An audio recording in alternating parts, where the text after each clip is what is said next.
Bonsoir à tous. Nous consacrerons la dernière partie de cette émission à vos questions, SMS, Internet et bien entendu réseaux sociaux. De plus en plus de Français, afin de vivre heureux, pensent visiblement qu'il faut surtout ne pas vivre caché. En témoigne le succès, par exemple, de réseaux sociaux comme Facebook et son bientôt milliard de connectés, sans oublier les 13 millions d'addicts chaque nuit dans des jeux de rôle en ligne, souvent des adultes contrairement à ce que l'on pense. Sachez enfin que l'essentiel de vos applications de smartphone nécessite de savoir où vous êtes pour être réellement active. Nous avons donc intitulé cette émission Internet, libres ou prisonniers, et voici les invités qui ont accepté d'y participer en direct comme chaque soir. Alex Türk est ancien président de la Commission nationale de l'informatique et des libertés, la CNIL, vous êtes vous-même juriste, spécialiste en droit public et sénateur UMP du Nord. Votre livre, La vie non inscrit, excusez-moi, La vie privée, votre livre, La vie privée en péril, des citoyens sous contrôle, et lui paru chez Odile Jacob. Alex Türk, avec le recul qui est le vôtre d'ancien président de la CNIL, et voilà les années de travail que vous avez eues sur ces questions, au titre de notre émission Libre ou prisonnier, vous répondriez quoi aujourd'hui? Nous sommes libres ou prisonniers? Encore libres pour quelques années. Je pense Encore libres pour quelques années. Je pense que notre vie privée va être profondément bouleversée, effectivement, dans les 10 ans qui viennent. Et comme je vois bien que personne n'est prêt à bouger, je pense qu'on n'y coupera pas, oui. En quoi va-t-elle être bouleversée d'après vous? Si vous faites justement de la prospective. Je pense qu'on ne maîtrisera plus réellement notre intimité et notre identité, soit à notre insu, soit à notre détriment, sans que ce soit à notre insu. Bon, on pourrait envisager beaucoup de cas de figure, mais je pense qu'à l'horizon 2020, vous n'aurez jamais plus la certitude absolue de vivre en n'étant ni entendu ni vu. Et ça, je pense que c'est insupportable. Parce que ça veut dire que je serai toujours en train de me dire, tiens, quelqu'un m'entend, quelqu'un me voit. Déjà aujourd'hui, quand ça arrive dans le milieu politique, parce qu'à distance, on arrive à enregistrer, les gens s'affolent. Mais il faut s'imaginer que dans quelques années, avec le développement de la miniaturisation, vous aurez des systèmes d'information qui verront, qui entendront, qui communiqueront à distance. Vous ne saurez même pas qu'ils sont là présents parce que vous ne les verrez pas, et ils seront en train de vous espionner. Et ça me paraît inévitable s'il n'y a pas de réaction d'ici là. 2020, c'est demain, Alex Türk. Oui, c'est dans quelques années. 2020, ça me paraît raisonnable, puisque je sais qu'aujourd'hui, il y a des expériences qui fonctionnent en la matière, et que je crois notre société incapable de résister à la tentation d'utiliser une technologie dès lors qu'elle est disponible.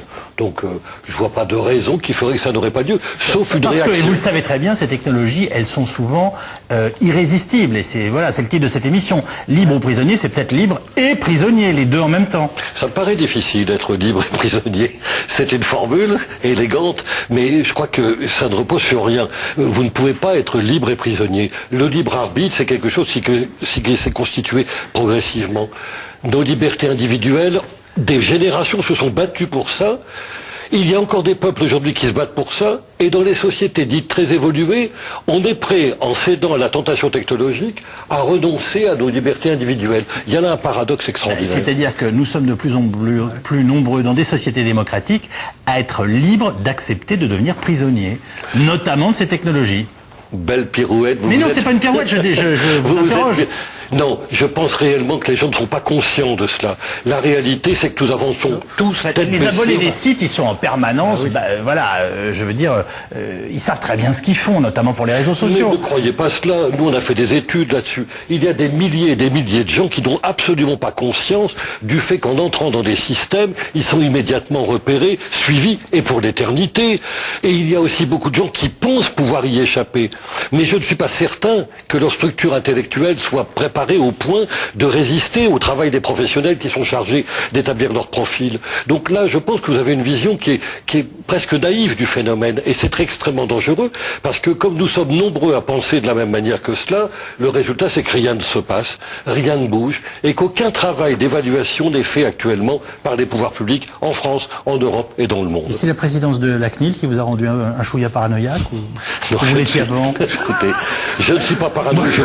Je vous ai connu, tout à fait normal, voilà, bon garçon. Mais moins libre peut-être de s'exprimer.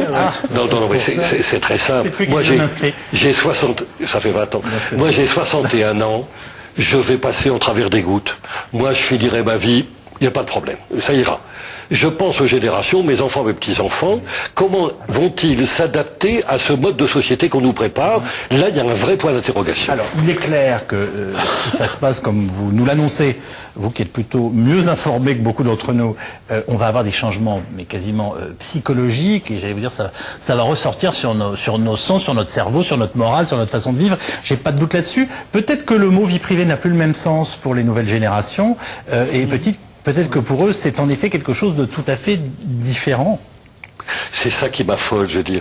La vie privée, c'est quelque chose qui ne se négocie pas. Les libertés individuelles, notamment d'expression et d'aller et venir, ne se négocient pas.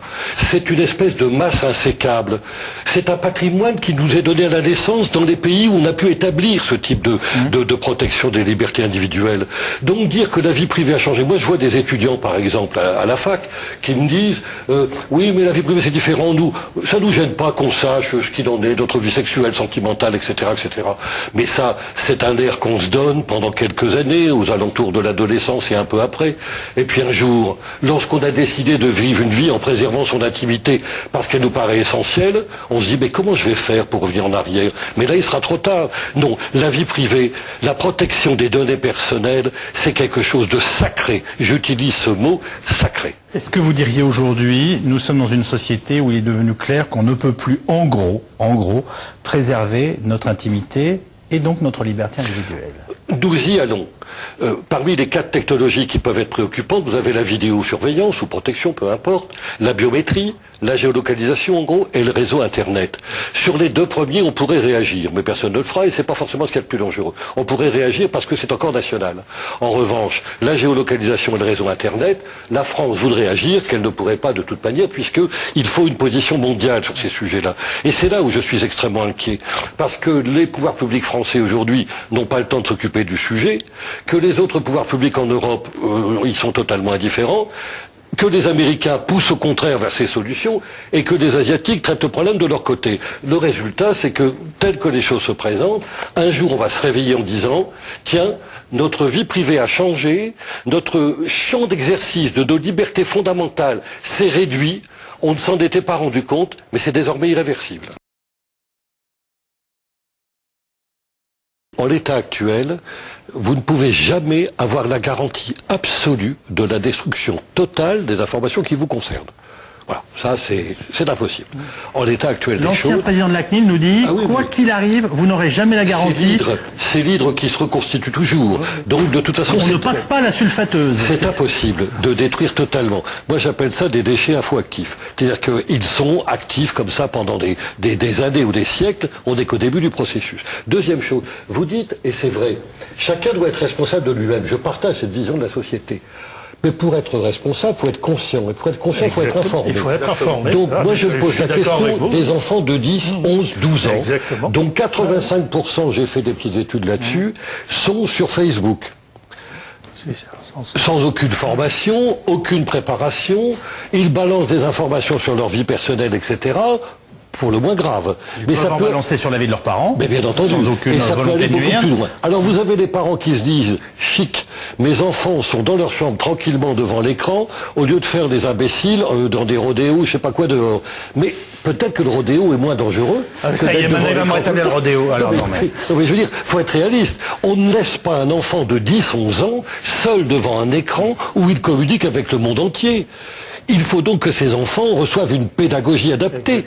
Or aujourd'hui, il n'y a pas de pédagogie en la matière réellement mise en place dans nos établissements scolaires en France. je peux devenir, je vous donne tout de suite la parole, je peux devenir votre copain sur Facebook, vous êtes un... Je ne suis pas sur Facebook. Donc c'est une décision réfléchie. Que j'avais prise comme président de la CNIL pour pas me trouver embarqué malgré moi dans des considérations dont je ne sortirai pas. Et je voudrais faire une dernière remarque. Faut pas que la créature se retourne contre vous. Donc. Alors, une dernière remarque. On oublie quand même le caractère prosélyte de certains personnages, et qui sont des types extrêmement intelligents.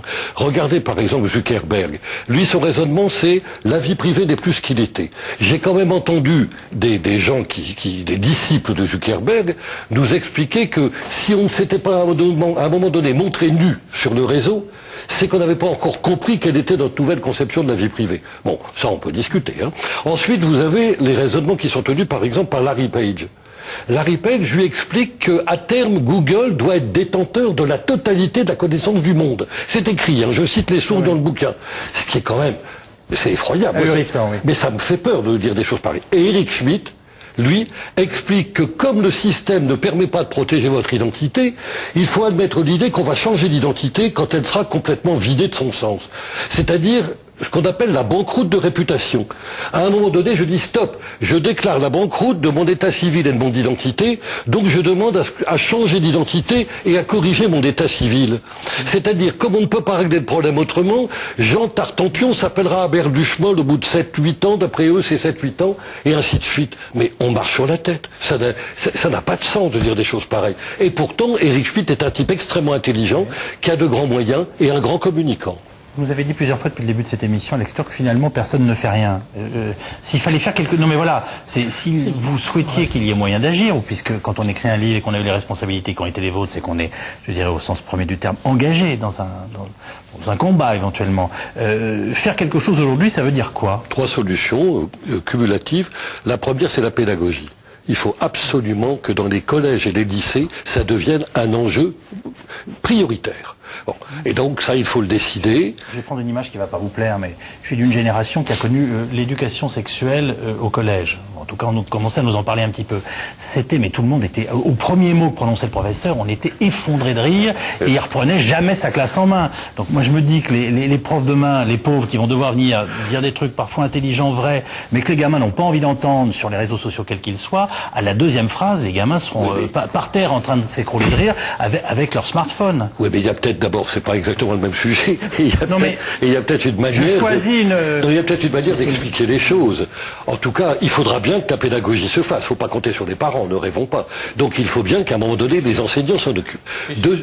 Comment? Si, il faut que les parents s'investissent aussi. Oui, je suis d'accord avec vous. Il faut, mais ils ne le feront pas.